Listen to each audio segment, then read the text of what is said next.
I trained the new girl for 6 months, then my manager fired me on my birthday. We can pay her half your salary. He laughed. I smiled and said, good luck. The following Monday, we can pay her half your salary. Brian laughed, leaning back in his chair. It's just business, Aurora. Nothing personal. I stared at him across his desk. The birthday card my colleagues had signed for me just hours earlier still tucked in my purse. The shock must have been evident on my face because he quickly continued. Look, Heather's been here 6 months now. You've trained her well. The pharmaceutical database system is running smoothly, and frankly, we don't need 2 people doing one job. Heather knows the basics, I said slowly, trying to keep my voice steady. But she doesn't understand the integration points. The system architecture, double quotes. Brian waved his hand dismissively. All documented in your process manuals. Right? That's what I pay you for. Besides, young talent brings fresh perspectives. The industry is evolving. My name is Aurora Chen, 41 years old. And until 5 minutes ago, I was the Senior Database Integration Specialist at Medisync Pharmaceutical Services. For 3 years I designed and maintained the complex system that tracked drug trials across multiple platforms, connecting research data with regulatory submission requirements for pharmaceutical companies across the country. When Brian hired Heather 6 months ago, I'd welcomed the help. The system had grown increasingly complex, and having someone manage the day-to-day operations would free me up to implement improvements I'd been planning for months. I'd spent countless hours training her, carefully walking her through the standard procedures, though there hadn't been time to cover the underlying architecture, the invisible connective tissue that made everything work seamlessly. I need your keycard and passwords before you leave today, Brian continued, sliding a severance agreement across the desk. 2 weeks' pay, standard confidentiality clauses. I scanned the document, the words blurring slightly. Today is my birthday, I said, the statement sounding hollow even to me. Brian had the decency to look uncomfortable for a moment. Sorry about the timing. HR picked the date. I signed the agreement mechanically, then stood up. Heather will need the emergency protocols for when systems don't synchronize properly. They're not in the documentation. I'm sure she'll figure it out, Brian replied, already checking his phone. She's quite resourceful. As I packed my desk, Heather approached, her expression a mixture of sympathy and awkwardness. I'm really sorry, she whispered. I had no idea this was happening. I nodded, not trusting myself to speak. As I handed her my system notebook, a notification popped up on my computer screen. Database sync error on client trial, DRX 1429. Manual resolution required. I started to explain the error, but Brian appeared, ushering me toward the exit. Heather's got this, he said firmly. It's time for you to go. I smiled tightly. Good luck, I said, meaning it more sincerely than either of them could possibly understand. My path to Medisync began after 15 years in database architecture. I built systems for insurance companies, retail chains, and finally, the pharmaceutical industry, where data integrity could literally be a matter of life and death. Clinical trial information had to be seamlessly integrated across research platforms, regulatory submission systems, and client dashboards with zero margin for error. When Medisync recruited me, they were struggling with an outdated system that frequently crashed. Within 6 months, I'd redesigned their entire architecture, creating a robust integration framework that accommodated their complex needs while maintaining regulatory compliance. Client satisfaction scores rose dramatically, and the company landed 3 major pharmaceutical contracts based largely on the strength of their innovative data management solutions. Solutions I had built from the ground up. Brian Morgan became my manager a year ago when the previous director retired. He had a background in sales rather than technology, which initially concerned me. But I tried to be open-minded. He spoke constantly about optimization and streamlining operations, often questioning why processes couldn't be simplified. These verification steps seem excessive, he'd comment during review meetings. Couldn't we eliminate some of these redundancies? I'd patiently explain that what looked like redundancy was actually essential error-catching architecture. The system's strength lay in its multiple verification points that prevented data corruption from cascading through interconnected databases. Brian would nod, but I could tell he wasn't fully grasping the technical nuances. Still, I believed his business perspective complemented my technical expertise, and we maintained a cordial professional relationship. When he hired Heather fresh out of college with a computer science degree but no real-world experience, I didn't object. Training a junior colleague seemed reasonable, and I enjoyed sharing my knowledge. Heather was eager and quick to learn the operational procedures, though she sometimes grew impatient with details. "Do we really need to run all these verification queries?" she'd ask. "It adds an hour to the process. That hour prevents weeks of potential disaster recovery," I'd explain. "The system is more fragile than it appears."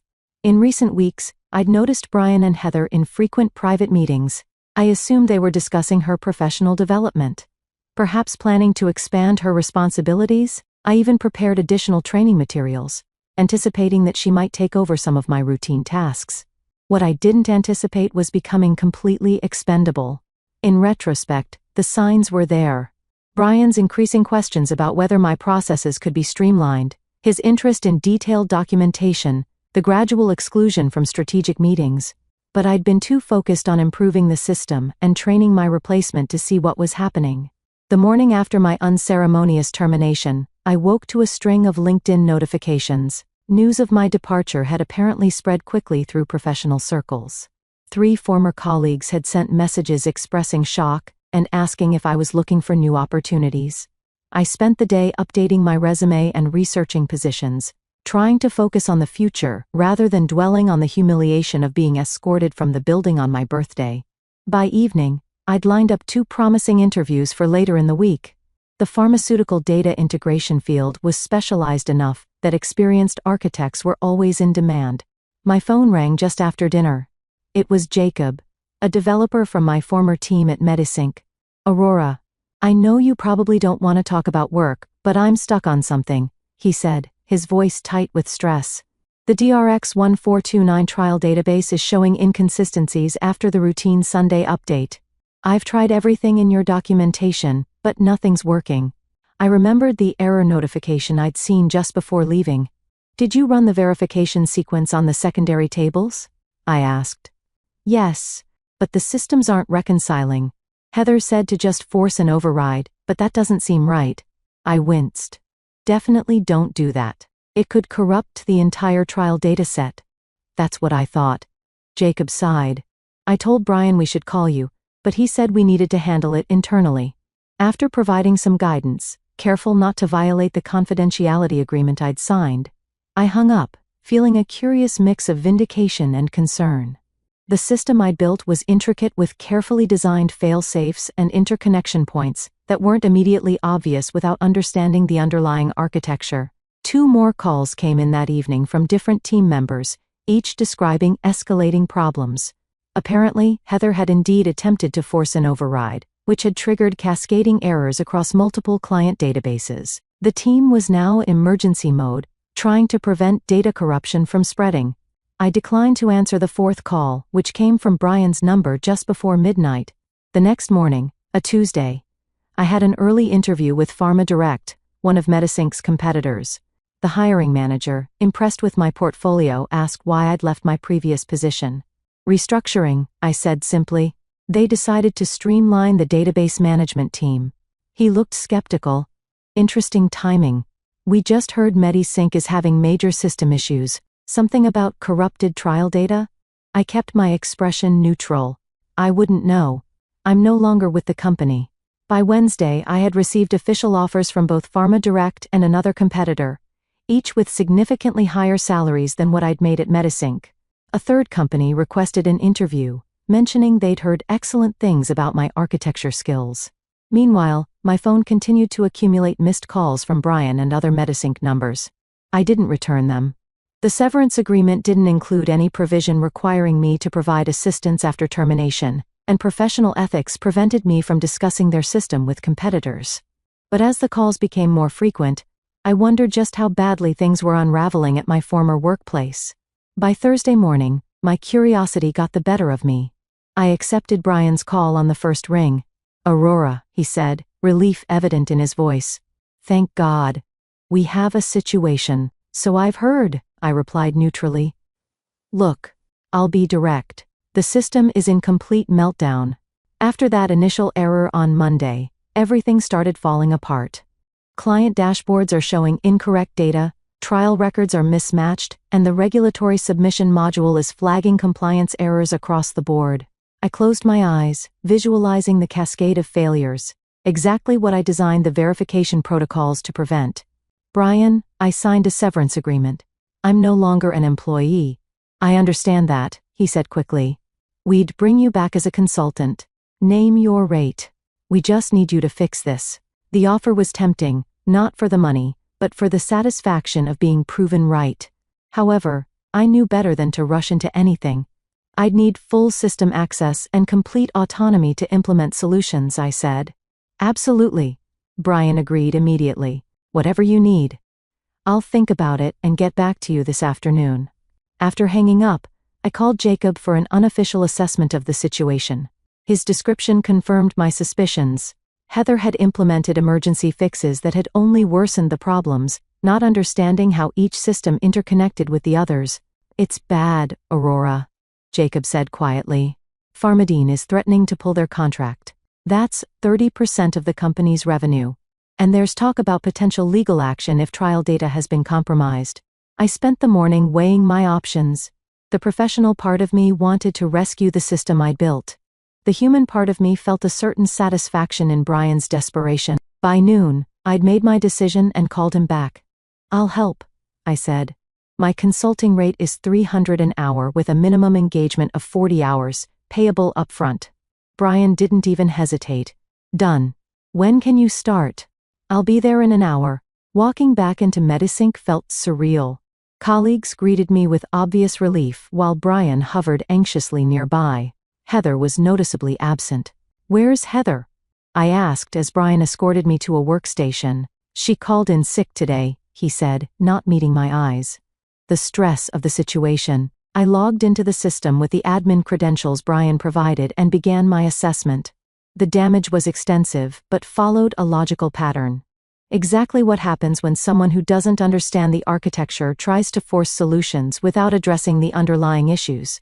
By late afternoon, I had stabilized the most critical systems and developed a recovery plan for the rest. Brian checked in frequently, each time more relieved as progress became evident. You're a lifesaver, he said during one such visit. I don't know what we were thinking, letting you go. I continued working without responding. The comment wasn't worth acknowledging. As I was preparing to leave for the day, Brian approached with a folder. I've been authorized to offer you your job back, he said, pushing the documents toward me, with a 15% raise and a more senior title. I glanced at the offer letter without touching it. I'll consider it after we resolve the current crisis. Of course, he nodded eagerly. Take your time. But as I gathered my things, I noticed an email on Brian's open laptop on the desk beside me. It was from the CEO with the subject line transition plan once system is stabilized. The visible preview text read, "Get everything documented properly this time before we make any changes." I felt a chill. They weren't offering my job back out of recognition of my value. They simply needed me to repair the system and document everything so thoroughly that even Heather could maintain it. Then they'd discard me again. The decision I thought I had was just another illusion. The next morning, I arrived early to continue my recovery work. The system was responding well to my corrections, and I estimated another 2 or 3 days before everything would be fully functional again. I worked methodically, carefully documenting each step, not for Brian's future transition plan, but for my own records. Around midday, the CEO, Victoria Winters, stopped by my workstation. "Aurora, I can't tell you how pleased we are that you've returned to help us through this crisis," she said warmly. "Brian speaks very highly of your expertise." I nodded politely, continuing to type. "The system should be stable by Monday." "Wonderful. And I understand Brian has discussed your potential return to a permanent position." "He mentioned it," I replied, keeping my focus on the screen. Victoria's smile tightened slightly at my lukewarm response. "Well, we'd be delighted to have you back on the team. Perhaps once this situation is resolved, we could discuss the specifics over lunch." "Perhaps," I agreed non-committally. After she left, I took a short break, stepping outside for fresh air. As I scrolled through my phone, a message appeared from an unfamiliar number. "Aurora, it's Heather. Can we talk?" It's important. Curious, I agreed to meet her at a coffee shop across the street during my lunch break. When I arrived, Heather was already there, looking pale and nervous. "Thank you for coming," she said as I sat down. "I've been trying to decide whether to tell you this." "Tell me what?"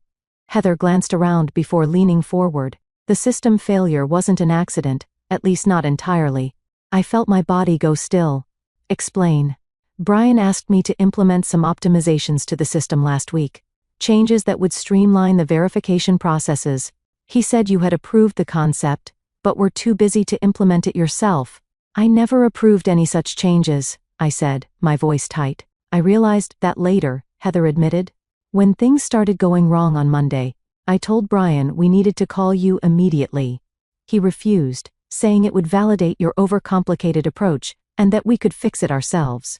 She pulled out her phone and showed me a text exchange with Brian from Monday morning. His messages clearly instructed her to attempt fixes without contacting me, even as she expressed increasing concern about the escalating problems. By the time he finally decided to call you, I was having panic attacks. I couldn't sleep knowing what we'd done to the system, what I'd done by trusting him. "Why are you telling me this now?" I asked. Heather's eyes filled with tears. "Because they're planning to blame me for everything. Yesterday, HR called me in and said they're conducting an investigation into procedural violations that led to the system failure. Brian told them I made unauthorized changes against his instructions." The pieces fell into place with sickening clarity. Brian had deliberately undermined the system architecture I'd built, likely to prove that his streamlined approach was superior. When everything collapsed, he needed me to fix it. But afterward, Heather would take the fall, and he would emerge as the manager who handled the crisis. "I have the job offer from Pharma Direct," Heather continued.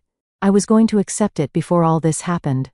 Now Brian's threatening to give me a negative reference if I leave. He says he'll make sure I can't work in pharmaceutical data anywhere." I felt a surge of anger, not just for myself now, but for Heather too. She was younger and less experienced, but she didn't deserve to be manipulated and scapegoated. "Forward me those texts," I said, my mind racing. "And any other communications you have about the system changes." As Heather compiled the evidence, I realized I had a decision to make. I could walk away with my consulting fee and one of my new job offers, leaving MediSync to its toxic culture, or I could take action that might help Heather and perhaps other employees, while exposing Brian's sabotage. The choice was obvious. Back at MediSync, I continued the recovery work with renewed purpose. While my hands fixed the technical issues, my mind developed a different kind of solution. What I needed was irrefutable evidence of Brian's deliberate actions, evidence that couldn't be dismissed as a misunderstanding or technical confusion. I recalled something Jacob had mentioned. All system changes were automatically logged on a secure server for regulatory compliance purposes. Those logs would show exactly who had authorized the optimizations and when they were implemented. During a moment when the office was mostly empty, I accessed the compliance server and found what I was looking for. The logs clearly showed Brian had used his administrative override to approve significant changes to the verification protocols. Changes that directly contradicted the system architecture documentation. Most damning of all, he had backdated the approval to make it appear these changes had been pending for weeks, implying my tacit acceptance. I downloaded the logs to a secure drive and then sent myself an encrypted email with the files attached. For good measure, I took screenshots showing the timestamps of the original changes versus the backdated approvals. Now I needed to understand who else was involved. Had Victoria known about Brian's plan to sabotage the system? Or was she merely complicit in using the crisis as an opportunity to rehire me temporarily? The answer came unexpectedly when Brian's calendar notification popped up on his laptop during our afternoon status meeting. Discuss AC transition plan with VW, 4:30 p.m. "I need a bit more time on the regulatory module," I told Brian. "Probably another hour. You go ahead to your meeting."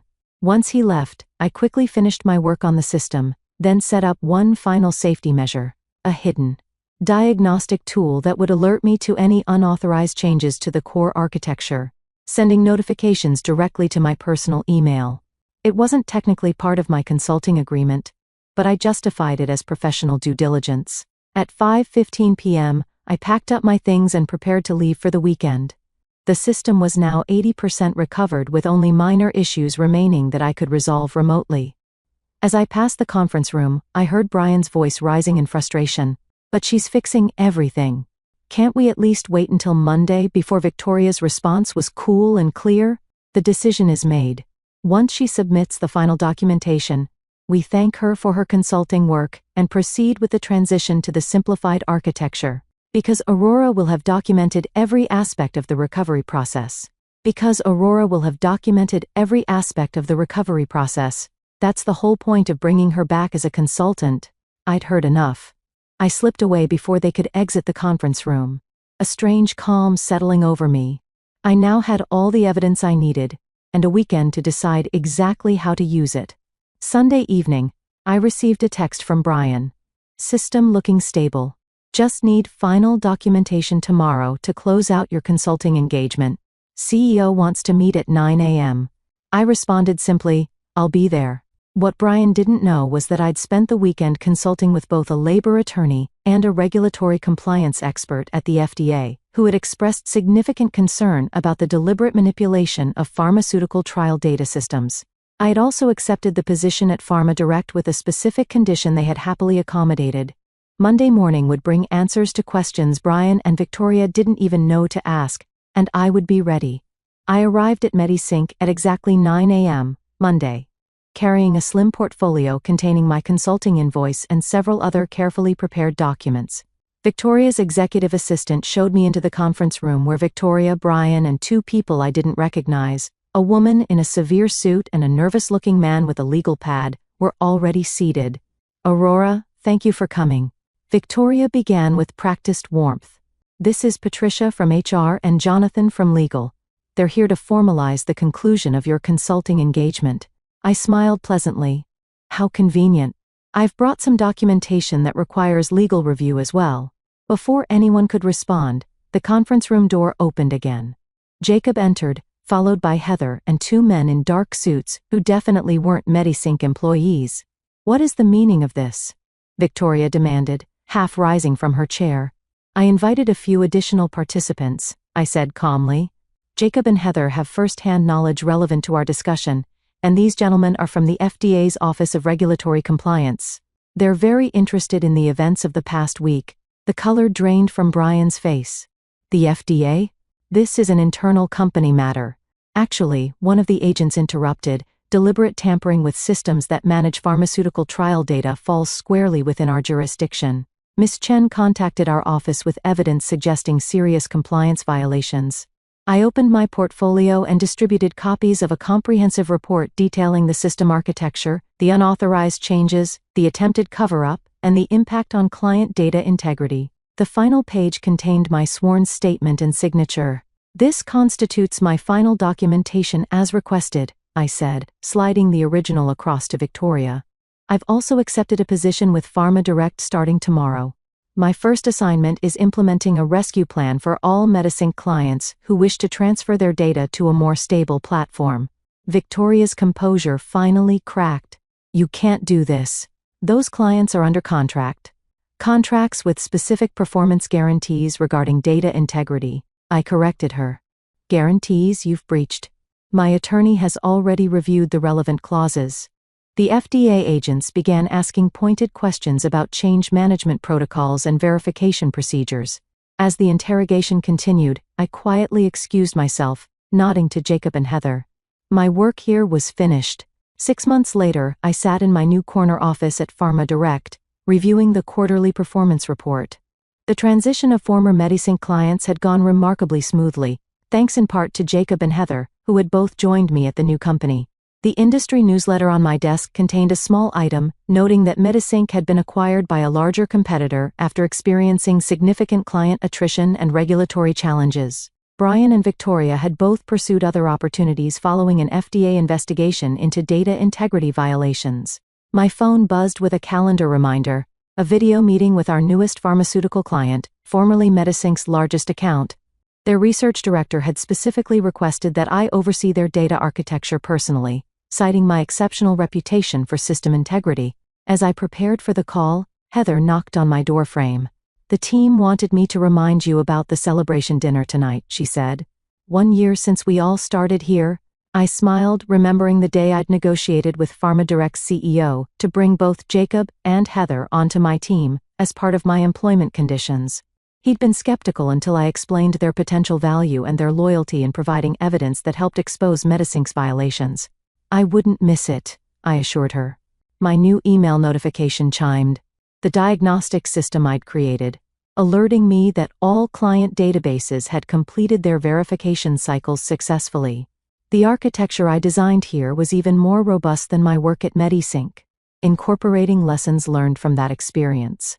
Some might view what happened as revenge, but I saw it differently. It was simply the natural consequence of valuing systems over the people who built them, of prioritizing short-term savings over expertise and integrity. In the end, I hadn't needed to destroy Medisink. Their own short-sightedness had done that quite effectively without my help. I closed the performance report and prepared to meet with our newest client, ready to demonstrate once again the value of doing things right.